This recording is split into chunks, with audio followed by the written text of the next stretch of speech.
नमस्कार भारतवासियों। आज फिर हम भौतिक भूगोल के अंतर्गत पृथ्वी के उत्पत्ति के अंतर्गत पृथ्वी की आयु के बारे में हम पिछला वीडियो में हम जाने थे कि धार्मिक संकल्पना क्या था और सागर के लवणता के आधार पर पृथ्वी की आयु क्या थी। आज हम जानेंगे तलछट के जमाव के अनुसार जो पृथ्वी की आयु की गणना की है भूवैज्ञानिक लोग, उसका क्या सिद्धांत है उस पर विचार करेंगे और अपरदन के आधार पर जो पृथ्वी की आयु की गणना है उस पर भूवैज्ञानिक अपना विचार व्यक्त किए हैं, उस पर हम विचार रखेंगे। दोस्तों, हम कोई प्रोफेसर और कोई टीचर हम नहीं हैं। मैं साफ कहता हूँ कि मैं पढ़ने वाला विद्यार्थी हूँ और किताब पढ़ता हूँ। परंतु अभी के समय में लोग बहुत सा ज़्यादा मोबाइल से कनेक्टेड हैं, मोबाइल से लगाव ज़्यादा है, तो इतना मोटा मोटा बुक जो है से पढ़ने की क्षमता अभी के समय में बहुत कम लोगों के पास है, तो पढ़ नहीं सकते हैं। किसी की आवाज़ मेरी अच्छा लगे तो वो सुन ज़रूर सकते हैं, वो हम तो नहीं कह सकते हैं किनको अच्छा लगता है किनको ख़राब लगे, बल्कि अच्छा लगे तो ज़रूर सुनिए, जानिए कि हमारी पृथ्वी बनी कैसी है। तलछट के जमाव के अनुसार गणना अवसादी चट्टानों के जमाव तथा उसके निर्माण काल के आधार पर पृथ्वी की आयु ज्ञात करने के लिए अनेक तरीके प्रचलित है। जब सर्वप्रथम पृथ्वी की उत्पत्ति हुई तो उसमें गर्म एवं तरल भाग के शीतल होकर ठोस होने से प्रथम आग्नेयशैल का निर्माण हुआ। तत्पश्चात आग्नेयशैल के विघटन तथा वियोजन के फलस्वरूप प्राप्त चट्टान चूर्ण को अनाच्छादन की विभिन्न शक्तियों ने जलीय भाग में जमा कर दिया, जिस कारण अवसादी शैल का निर्माण हुआ। यह क्रिया सदैव सक्रिय रही तथा आज भी अवसादी चट्टानों का निर्माण हो रहा है। इस तरह सने सने अवसादी चट्टानों की गहराई बढ़ती गई। यदि वर्तमान समय में कुल अवसादी शैलों की गहराई मालूम हो जाए तथा प्रति वर्ष जमाव की दर ज्ञात हो जाए तो अवसादी शैलों का निर्माण काल जाना जा सकता है। फिर तो साधारण परिकलन के आधार पर पृथ्वी की आयु आंकी जा सकती है। प्रथम अवसादी परतदार शैलों का निर्माण काल बराबर अवसादी शैल की कुल गहराई बट्टा प्रति वर्ष जमाव की दर। उपयुक्त आधार पर अनेक विद्वानों ने पृथ्वी की आयु भिन्न भिन्न रूपों में बताई है। फलस्वरूप एक ही विधि पर आधारित गणना के फल में पर्याप्त अंतर पाया जाता है। इसका प्रमुख कारण विभिन्न स्थानों में अवसादी शैल की विभिन्न गहराई का होना है। यहाँ पर कुछ गणना प्रस्तुत की जा रही है। नंबर 1, मिस्र में सन 1854 ईस्वी में रेमेसिस द्वितीय की प्रस्तर मूर्ति 9 फीट गहरी तलछट द्वारा ढकी पाई गई। उस समय से 3000 वर्ष पहले रेमेसिस द्वितीय की मूर्ति का निर्माण हुआ। इस प्रकार 3000 वर्ष में 9 फीट तलछट का जमाव हुआ। इससे प्रति वर्ष या प्रति सहस्त्र वर्ष में जमाव की दर मालूम हो जाती है। पृथ्वी पर अवसादी शैल की कुल गहराई 100 मील बताई जाती है। इस आधार पर गणना की जा सकती है। 9 फीट के जमाव बराबर 3000 वर्ष में 3 फीट का जमाव 1000 वर्ष में अवसादी शैल की कुल गहराई 100 मील बराबर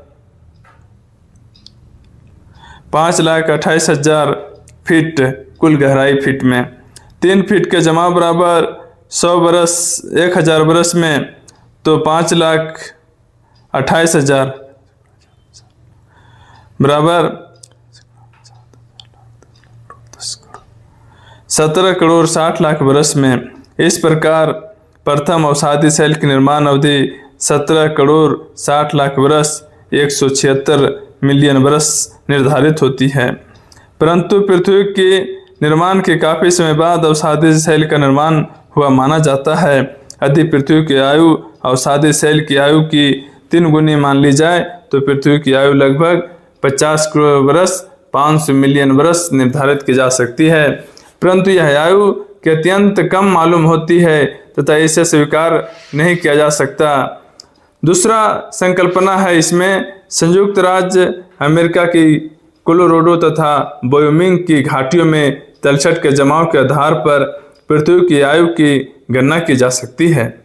यहाँ पर पता लगाया गया कि आधे मील तलछट का जमाव 65 लाख वर्षों में हुआ। इस आधार पर गणना हो सकती है 0.5 मील तलछट का जमाव 65 लाख वर्ष में, 100 मील तलछट का जमाव 1 अरब 30 करोड़ वर्ष में।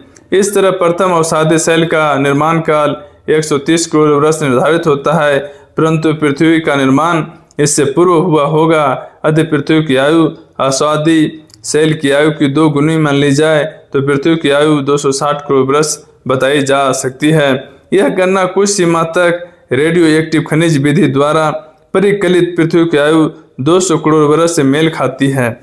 तीसरा है, इंग्लैंड में तलछट के जमाव की दर 4000 वर्ष में 1 फुट बताई गई है। इस आधार पर प्रथम अवसादी सेल की आयु की निम्न रूप में मालूम की जा सकती है। अवसादी सेल की कुल गहराई 100 मील बराबर 5,28,000 फीट, 1 फुट जमाव 4000 वर्ष में तो 5 लाख फुट बराबर 2 अरब 11 करोड़ वर्ष। इस तरह उपयुक्त प्रथम द्वितीय गणनाओं के आधार पर पृथ्वी की आयु अवसादी सेल की आयु की 3 गुनी या 2 गुनी में आनी जाए तो यह आयु लगभग 6 अरब 33 करोड़ वर्ष तथा 4 अरब 22 करोड़ वर्ष ठहरती है, परंतु यह आयु इतनी अधिक है कि इससे पर विश्वास नहीं किया जा सकता। इस गणना के आधार पर यह अवश्य कहा जा सकता है कि पृथ्वी की आयु 2 अरब वर्ष से अधिक है। यह बात मान्य भी हो सकती है। देखिए, तलछट की जमाव जहाँ जहाँ होता है सब जगह जमाव अलग अलग प्रक्रिया से होगा। 3 उदाहरण इसमें दिया, एक इंग्लैंड का दिया, एक अमेरिका का दिया, एक मिस्र का दिया। तो 3 जगह का इसमें बताया गया है। तो तीनों जगह अलग अलग वर्ष में अलग अलग सिद्धांत है, उसमें अलग अलग जमाव हुआ है। किसी जगह 4000 साल लगा, किसी जगह 3000 साल लगा और किसी जगह 65 लाख वर्ष लगा 0.5 मील में। तो सब जगह अलग अलग है। तो पूर्णतः सिद्ध नहीं कर पाता है कि पृथ्वी की आयु क्या है तलछट के जमाव के अनुसार, सत्यापित नहीं है, कुछ मेल खिला सकता है। अब है अपर्दन के आधार पर गणना। कुछ विद्वानों ने पृथ्वी के आवरण क्षय के आधार पर पृथ्वी की आयु ज्ञात करने का प्रयास किया। यह परिकलन इस सर्वमान्य तथ्य पर आधारित है कि महाद्वीपीय भागों का प्रतिवर्ष अपर्दन होता है। यदि प्रारंभ से आज तक संपूर्ण अपर्दन की मात्रा तथा अपर्दन की सामान्य दर मालूम हो जाए तो पृथ्वी की आयु जानी जा सकती है। साधारण तौर पर कुछ भूगर्भवेत्ताओं ने अनुमान लगाया कि 1 फुट मोटी सतह के पूर्ण अपर्दन के लिए 10,000 वर्ष की आवश्यकता होती है। यह विदित है कि अपर्दन के बाद प्राप्त अवसाद परतदार अवसादी सेल के रूप में जमा होता है। अब तक प्राप्त अवसादी सेल की गहराई 100 मील तक बताई गई है। इस आधार पर निम्न गणना की जा सकती है। 100 मील बराबर 5,28,000 फीट, 1 फुट का अपर्दन 10,000 वर्ष में तो 5,28,000 फीट का अपर्दन 5 करोड़ 28 सैकड़ा हजार 10 लाख 10 लाख करोड़ 10 करोड़ 5 अरब 28 करोड़ वर्ष में हुआ। तो हम पृथ्वी की आयु इसे दोगुनी माने तो वह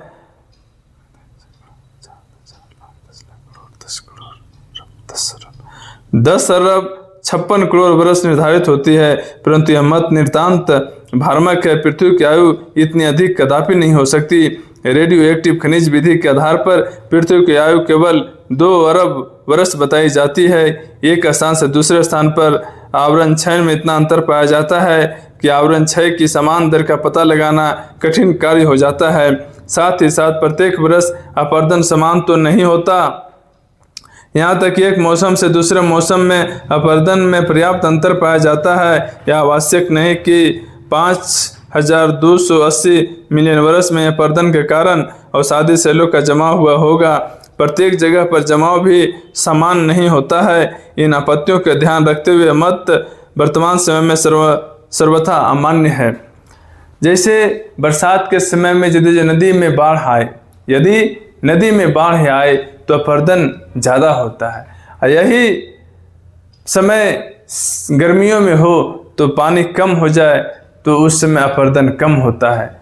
तो अपरदन कम होगा और बाढ़ के समय में ज़्यादा होगा, तो कौन समय में कब हुआ, कैसे हुआ? बारिश ज़्यादा हुआ तो ज़्यादा अपरदन किया, बारिश कम हुआ तो कम अपरदन किया। तो ये मत सर्वथा अमान्य है। जय हिंद दोस्तों, आज मेरा यही अगला हम पढ़ेंगे चंद्रमा की ज्वारीय शक्ति के आधार पर गणना। उसके आगे फिर हम देखेंगे पृथ्वी की आयु में सर्वमान्य मत क्या है। मेरे चैनल को सब्सक्राइब करिए, लाइक करिए, शेयर करिए और पढ़िए और आनंद लीजिए। पुस्तक ही एक ऐसा चीज़ है जो आपको तर्क करने में जिता सकता है। जय हिंद, नमस्कार।